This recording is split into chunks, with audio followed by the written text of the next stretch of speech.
44 times. Wow. It will likely never be beaten, right? Likely never. Yeah. 44 times, so even if you win them all at once, it's going to take you 6, 7 years and 2 tournaments, right?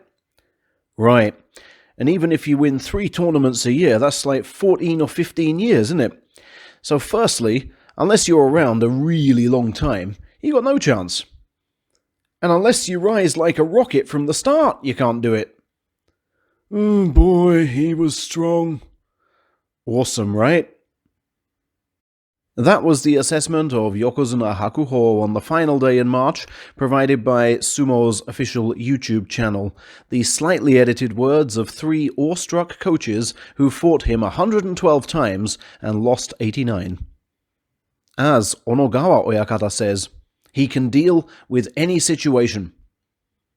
And his refusal to let age rob him of that power only adds to his greatness.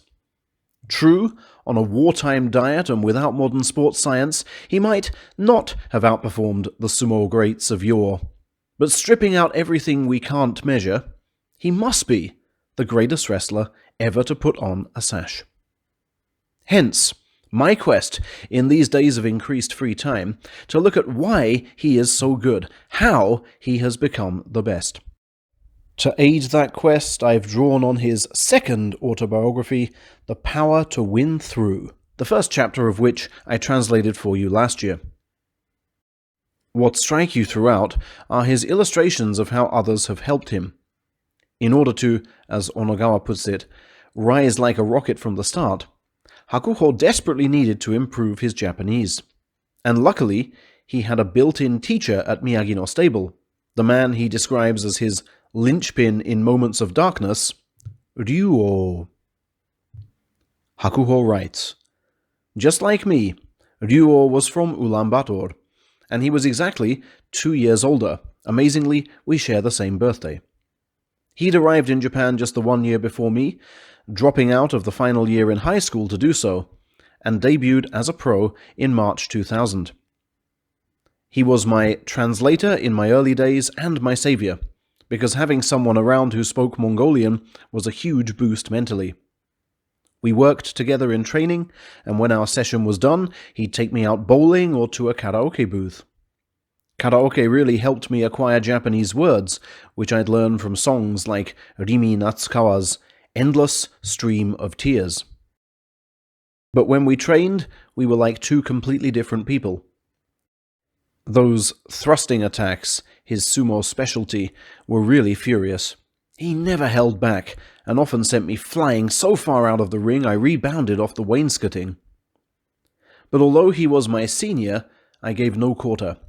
We'd stare each other down on that dohyo, and almost come to blows on several occasions, our coach having to physically step in and shout, "Oi! Stick to doing sumo! This ring's not a place for arguments!" Pretty much the same words Hakuho himself used when these two came to blows in January this year. It happens a lot, and Sankei Sports newspaper must explain why in all its decades of covering sumo, this is the only such incident it chose to report. Especially as Hakuho reminds us that, after training, we'd carry on as if nothing had happened, accompanying each other to the bath, then to the chanko pot, then to our futons to watch a movie together. Some of the older wrestlers joked that we must be lovers.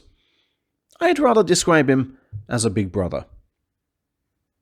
Ryuo achieved promotion to Division 3 before me, but an injury to his hand meant I ended up at salaried level first, and found myself responsible for pulling him up to Division 2 with me.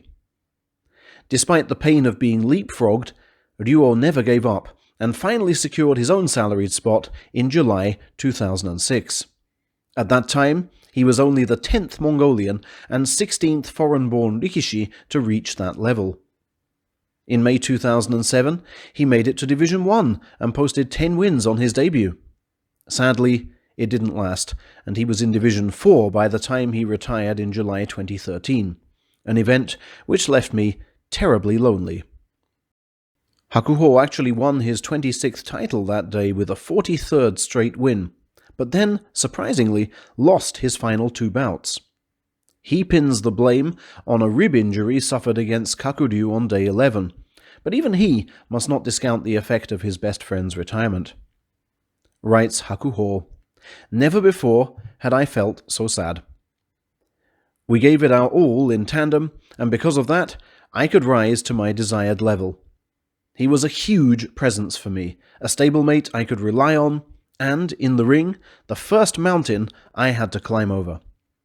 If he hadn't been there, I wouldn't be here." I had the good fortune to meet the two of them just the once, way back in May 2008. It wasn't planned, they just appeared outside Miyagi-no stable, and frankly I just froze.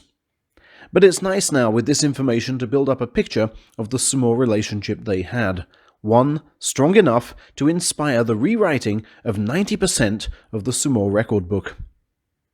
A bond between a junior and senior stablemate should last a lifetime.